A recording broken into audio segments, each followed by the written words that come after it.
नमस्कार दोस्तों, पीसीएस पाठशाला में आप सभी का स्वागत है। यूपी पीसीएस और बीओ ऑनलाइन टेस्ट संख्या 9 है ये। और इसके पहले का वीडियो नहीं देखे हैं तो आप प्लेलिस्ट में जाइएगा। प्लेलिस्ट में ऑनलाइन बीओ टेस्ट सीरीज के नाम से प्लेलिस्ट बनी हुई है। सारे टेस्ट सीरीज वहाँ उपलब्ध हैं। देखिए दोस्तों, हमारी यह जो सीरीज चल रही है यह यूपी पीसीएस और खंड शिक्षा अधिकारी को ध्यान में रख के चल रही है, लेकिन पूरे के पूरे जो प्रश्न हैं वह सभी एनसीईआरटी बेस्ड प्रश्न हैं। इसलिए बिल्कुल इसको ध्यान दीजिए और परीक्षा होने तक फॉलो करते रहिए। इसे हल्के में मत लीजिए, परीक्षा होने तक लगातार इसको देखते रहिए। हिंदुस्तान के अंदर जितनी भी परीक्षाएं हैं, जहाँ जहाँ जीएस के प्रश्न आते हैं, जहाँ history, geography, polity, economy, science आदि के प्रश्न आते हैं, उन सभी परीक्षाओं के लिए हमारी सीरीज बहुत ही महत्वपूर्ण है, क्योंकि यह जो सीरीज है यह सभी एनसीईआरटी बेस्ड प्रश्नों की श्रृंखला है। आइए सीधे प्रश्नों पर आते हैं। आप डिस्क्रिप्शन में जाइएगा, टेलीग्राम ग्रुप को ज्वाइन कर लीजिएगा, हमारे फेसबुक ग्रुप को भी ज्वाइन कर लीजिएगा, लिंक डिस्क्रिप्शन में है। आप हमारे ऑफिशियल व्हाट्सएप नंबर पर संपर्क कर सकते हैं। अगर आपको UPPSC, UPPSC, MPSC, RPSC, BPSC या फिर खंड शिक्षा अधिकारी का, लोअर पीसीएस का अगर आपको संपूर्ण सारगर्भित रामबाण मटेरियल चाहिए तो आप हमारे ऑफिशियल व्हाट्सएप नंबर पर संपर्क कर सकते हैं। ऑफिशियल व्हाट्सएप नंबर डिस्क्रिप्शन में दर्ज है। यूपी पीसीएस, लोअर पीसीएस और खंड शिक्षा अधिकारी सबको ध्यान में रखकर यह सीरीज दी जा रही है, इसलिए इसको ध्यान में रखें। आइए सीधे प्रश्नों पे आते हैं। प्रश्न 1 देखिएगा, संगमकालीन व्यापार के संदर्भ में निम्नलिखित में से कौन सा कथन सही नहीं है। यही बताना है कौन सा कथन सही नहीं है। तो देखिए, दक्षिण भारत सोना, मसाले, खास तौर पर काली मिर्च और कीमती पत्थरों के लिए प्रसिद्ध था। तो कौन सही नहीं है ये बताना है। तो देखिए, दक्षिण भारत सोना, मसाले, खास तौर पर काली मिर्च और कीमती पत्थरों के लिए प्रसिद्ध था। तो यह बात तो सही है। ऑप्शन ए जो है वह आपका सही है। ऑप्शन बी देखिएगा, काली मिर्च को रोमन साम्राज्य में इतनी महंगी थी कि उसे काले सोना का नाम से बुलाते थे। यह भी सही है। सी देखिएगा, व्यापारी इन सामानों को ले जाने के लिए केवल समुद्री मार्गों का प्रयोग करते थे। यह भी सही है। देखिए, यह सही नहीं है। देखिए, संगम काल के बारे में यही सही नहीं है कि व्यापारी इन सामानों को ले जाने के लिए केवल समुद्री मार्ग का प्रयोग करते थे। यह सही नहीं है, क्योंकि व्यापारी सामान ले जाने के लिए समुद्री मार्गों के अलावा स्थल मार्गों का भी प्रयोग करते थे। तो ए बी सही है, सी सही नहीं है। यही सी सही नहीं है। डी देखिएगा, दक्षिण भारत से रोम से व्यापार के प्रमाण स्वरूप अनेक रोमन सिक्के मिले हैं। अनेक रोमन सिक्के मिले हैं। अरिकामेडू में अनेक रोमन सिक्का मिला हुआ है, जिससे यह अंदाजा लगाया जाता है कि रोम और भारत का व्यापार हुआ करता था। प्रश्न 2 देखिएगा, संगम कविताओं में मिविंदार की चर्चा मिलती है। यह एक तमिल शब्द है। इसका अर्थ निम्नलिखित में से क्या है। ग्राम प्रधान, गृहपति, तीन मुखिया या सरदार। तो मिविंदार की चर्चा मिलती है, यह एक तमिल शब्द है। इसका अर्थ निम्नलिखित में से क्या है। तो इसका अर्थ होता है तीन मुखिया। तीन मुखिया, विकल्प सी।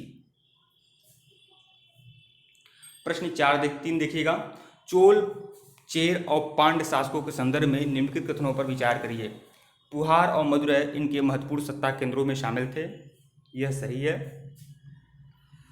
दूसरा देखिएगा, ये लोगों से नियमित कर के बजाय उपहारों की मांग करते थे। यह भी सही है। चोल, चेर, पांड्य के बारे में जो दोनों कथन है दोनों सही है। 1 और 2 दोनों, विकल्प सी। अगले प्रश्न पे आइएगा।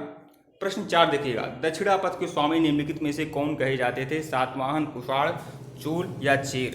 तो दक्षिणापथ के स्वामी कहे जाते थे सातवाहन। सातवाहनों को दक्षिणापथ का स्वामी कहा जाता था, मतलब दक्षिण का शासक, दक्षिण का स्वामी, विकल्प ए। प्रश्न 5 देखिएगा, रेशम बनाने की तकनीक का आविष्कार सबसे पहले कहाँ हुआ था। भारत में, यूनान में, यूरोप में या चीन में। तो रेशम बनाने की तकनीक का आविष्कार सबसे पहले जो हुआ था वह चीन में हुआ था, विकल्प डी। प्रश्न 6 देखिएगा, कुछ शासक रेशम मार्ग के बड़े बड़े हिस्से पर अपना नियंत्रण चाहते थे। कथन ए है।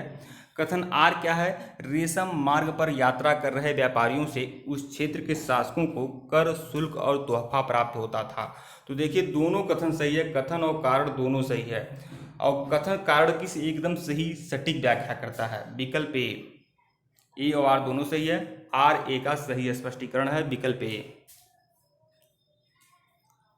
प्रश्न 7 देखिएगा, कुषाणों के संदर्भ में निम्नलिखित कथनों में से कौन सा कथन सही नहीं है। बताना है। ए बी सी डी तीनों चारों साफ आपके पास है, सामने है। कुषाणों के संदर्भ में निम्नलिखित में से कौन सा कथन सही नहीं है? तो देखिए, सिल्क रूट पर नियंत्रण रखने वाले शासकों में सबसे प्रसिद्ध कुषाण थे, यह सही है। पेशावर और मथुरा इनके दो मुख्य शक्तिशाली केंद्र थे। देखिए, कुषाणों की दो राजधानियां थीं, एक थी पुरुषपुर और एक थी मथुरा। पुरुषपुर ही अब इस समय पेशावर बोला जाता है।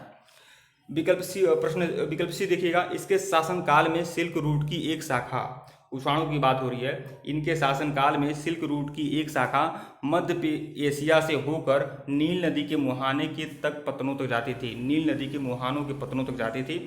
यहाँ नील नदी नहीं है, होना चाहिए सिंधु नदी होना चाहिए। एक शाखा मध्य एशिया से सिंधु नदी के मुहाने तक जाती थी। तो यही जो है यही सही नहीं है, विकल्प सी।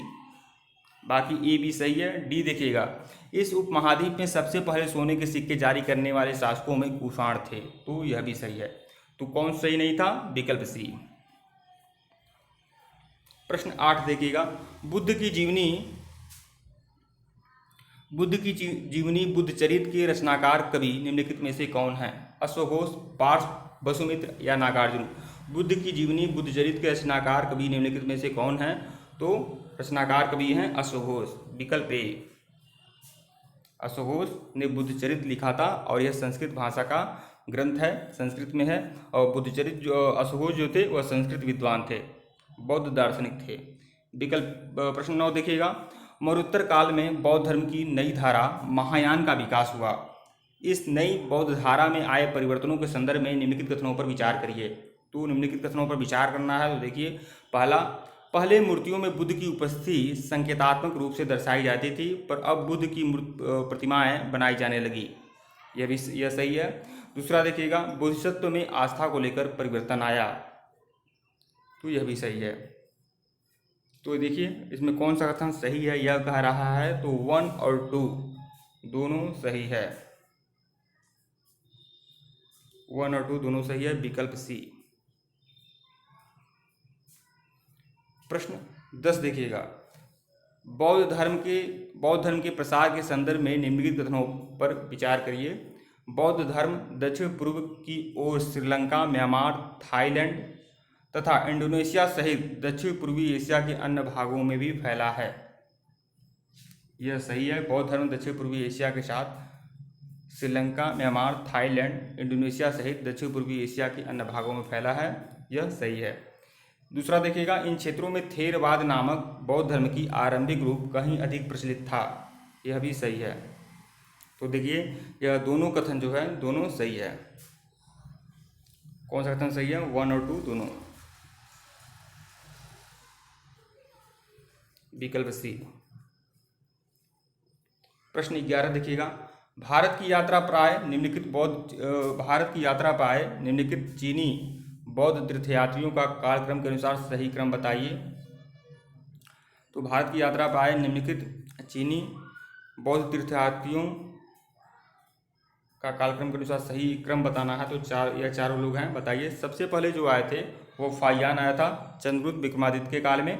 तो उसके बाद आया था हेनसांग आया था, उसके बाद आया था इत्सिंग आया था। तो यही सही क्रम है, मतलब विकल्प बी जो है वह सही है। अगला प्रश्न देखिएगा, प्रश्न 12 देखिएगा, विष्णु के वराह रूप की मूर्ति निम्नलिखित में से कहाँ से प्राप्त होती है? महाराष्ट्र, मध्य प्रदेश, असम, तमिलनाडु?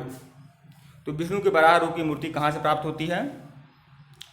विष्णु के वराह रूप की मूर्ति जो प्राप्त होती है मध्य प्रदेश से प्राप्त होती है, विकल्प बी। मध्य प्रदेश के एरण से प्राप्त होती है। विष्णु के वराह रूप की मूर्ति जो प्राप्त होती है मध्य प्रदेश के एरण से प्राप्त होती है, जिसमें दिखाया गया है कि वराह का रूप है और वह समुद्र में पृथ्वी चली जाती है और वह समुद्र से पृथ्वी को लाते हैं, यह सब दिखाया गया है। प्रश्न 13 देखिएगा, भक्ति परंपरा के संदर्भ में निम्नलिखित कथनों में से कौन सा कथन सही नहीं है? चारों ऑप्शन आप लोग के सामने हैं, कौन सा कथन सही नहीं है यह बताना है। तो भक्ति परंपरा की शुरुआत मौर्योत्तर काल में हुई थी, यह सही है। भक्ति मार्ग की चर्चा भगवत गीता में की गई है, यह भी सही है। सी देखिएगा, भक्ति मार्गी आडंबर के साथ पूजा पाठ पर जोर देते थे, यह सही नहीं है। सी जो है सही नहीं है। डी देखिएगा, भक्ति मार्गी मानते थे कि उनके आराध्य देवी और देवता मानव, सिंह, पेड़, पशु या अन्य किसी भी रूप में हो सकते हैं, तो यह भी सही है। तो कौन सा कथन सही नहीं था? सी, कि भक्ति मार्गी आडंबर के साथ पूजा पाठ पर जोर देते थे। देखिए, भक्ति मार्गी आडंबर के साथ पूजा पाठ पर जोर नहीं देते थे, उनका हृदय पवित्र होता था, आडंबर के साथ पूजा पाठ पर जोर नहीं देते थे, आडंबर को तो मानते ही नहीं थे।